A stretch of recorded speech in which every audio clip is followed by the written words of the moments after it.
안녕하세요. 뉴스차이나입니다.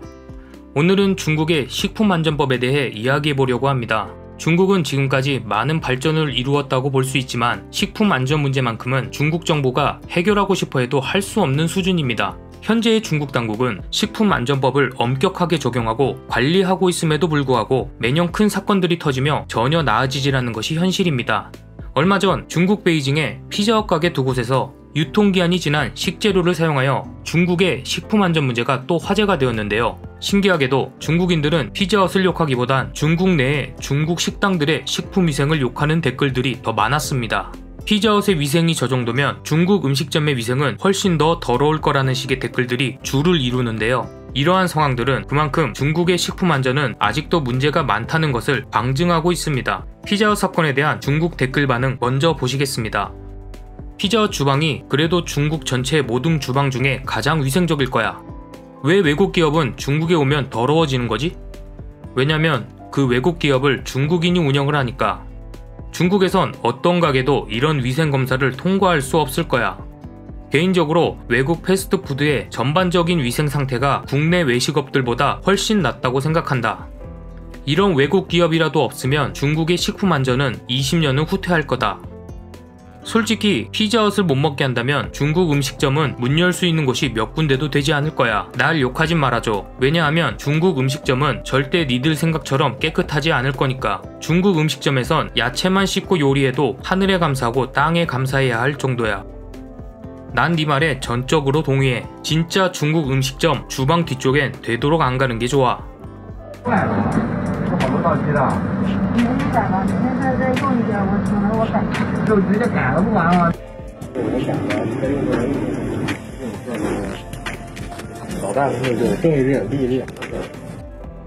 2008년 중국에선 멜라민 분유 사건이 있었습니다. 아이들이 먹는 분유에 멜라민을 넣어서 문제가 됐던 사건인데요. 우선 멜라민은 우리가 잘 알고 있는 발암물질인 포름알데히드랑 결합하여 식기류나 주방기구 등의 충전재나 색소로도 사용이 되는데 아직 사람에게 안정성이 입증되지 않는 물질입니다. 그럼 중국인들은 분유에 왜 멜라민을 넣었을까요? 유제품 종류의 식품검사는 대부분 단백질 함량을 측정해서 품질 평가를 하고 있습니다. 측정 방법으로는 두 가지가 있는데요. 하나는 단백질 농도 측정법, 두 번째는 질소 함량 측정법.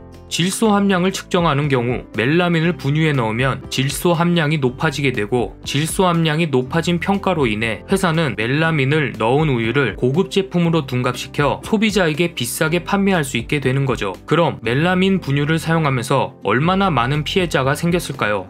30만 명이 넘는 아이들이 피해를 받았습니다. 그중 최소 6명 이상의 영아는 사망하였고 104명은 중태에 빠졌고 12,892명의 아이는 입원 치료를 받아야 했습니다. 하지만 놀라운 건 분유 사고가 지금까지 계속 끊이지 않고 있다는 겁니다. 분유에서 박테리아까지 검출되기도 하고 2020년 최근엔 가짜 분유를 유통해 아이들이 배두증이나 구루병 등을 앓기도 했습니다. 그에 대한 중국 댓글 반응 보시겠습니다. 화학 첨가물이나 GMO 음식, 폐식용유 같은 식품 안전 문제는 중국에선 이미 흔한 일상이 돼버렸어. 근데 그렇게 많이 보도가 됐는데도 어째서 여전히 개선이 되질 않는 걸까? 최근에는 토마토, 수박 같은 것도 색소를 입히고 사카린을 몰래 주입시키기도 하고 돼지고기는 품질 불량 투성이고 이젠 마시는 물조차 안전하지 않다고 하고 있어. 중국이 전세계 국토의 7%만을 이용해 전세계 인구의 21%를 먹여 살리는 건 대단한 것처럼 들리기도 하지만 사실 조금만 생각해봐도 바로 알 수 있지. 중국의 그 많은 인구는 겨우 먹고 살 수는 있지만 결국 중국인이 먹고 있는 것들은 절대 안전하지 않다는 거야. 멜라민 분유 파동 때부터 폐식용유에 이르기까지 식품 안전은 중국의 최우선 과제 중 하나였는데 최근 스타벅스에서 유통기한 지난 식품을 사용해 장사를 한 사건으로 인해 식품 안전 문제가 절정에 이르렀어. 왜 중국은 엄격하게 통제를 하는데도 이런 식품 안전 문제가 계속해서 발생하는 거지? 중국의 식품 안전 문제가 얼마나 나쁜지 앞에 나온 동영상들이 잘 알려주고 있네.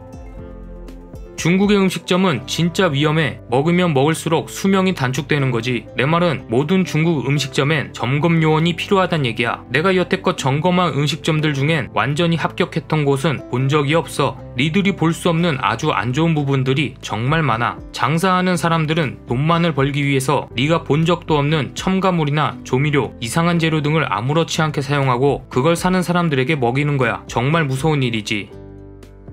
처벌이 너무 가벼워서 그래. 라면 같은 경우는 보통 서민들의 음식인데 문제가 생겨도 기업은 사과 한 번 할 뿐이지. 수천만 명이 먹었던 발바닥 각질라면 역시 터지자마자 딱 한 번 사과하고 끝.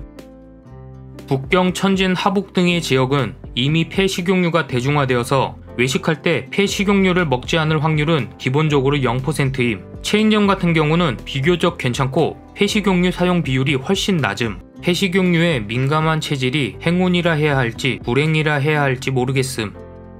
10년이란 시간은 누군가에겐 짧은 시간이지만 멜라민 분유로 고통받은 피해자 가족들에겐 아직도 잊지 못하는 상처의 시간들이다.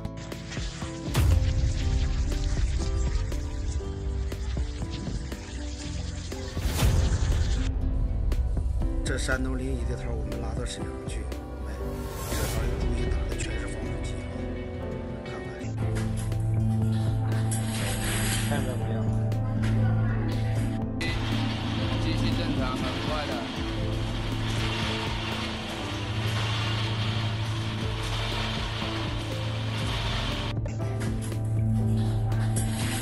看到没有？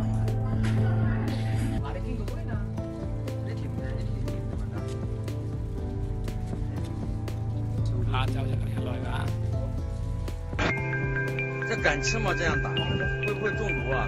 管他！我靠，不管他，只管卖呀！气味太呛人了。 중국인들이 정말 화내는 부분이 또 있는데요. 바로 중국 국내용과 해외 수출용의 질이 다르다는 겁니다. 오히려 중국 기업인데도 자국민에게 역차별로 더 안 좋은 제품을 먹이고 있으니 중국인들 입장에서는 분통이 터질 수밖에 없는 거죠. 또 중국의 인터넷에서 자주 볼 수 있는 문구들이 있습니다. 우리가 애국하는 마음으로 자국 기업의 제품을 사줘야 한다. 당을 위해 국가를 위해 중국 제품을 소비해야 한다. 이런 글들을 올리고 스스로 세뇌를 하고 있는데요. 하지만 그런 자국민들의 뒤통수를 때려버리는 중국 기업들의 행태에 중국인들도 막심한 회의감을 느끼고 있습니다. 细菌啊，大肠杆菌这种对不起。现在我们做这个酸菜里面的防腐剂是超标的，一般超过2到4倍。出手高类的产品，你到了消费者手里面，什么里面有一点水烟嘛，有点什么腥味嘛，顶多就是说花你1期2期嘛，你这个不是懂得拿去了，至少是花10万。 가끔은 우리 자신도 창피할 만한 뉴스들이 나오기도 하는데요. 저쪽 나라를 반면교사 삼아 저런 일들이 우리나라에서는 일어나지 않도록 해야겠습니다. 지금까지 뉴스 차이나였습니다. 구독과 좋아요 부탁드립니다. 즐거운 하루 보내시길 바랍니다.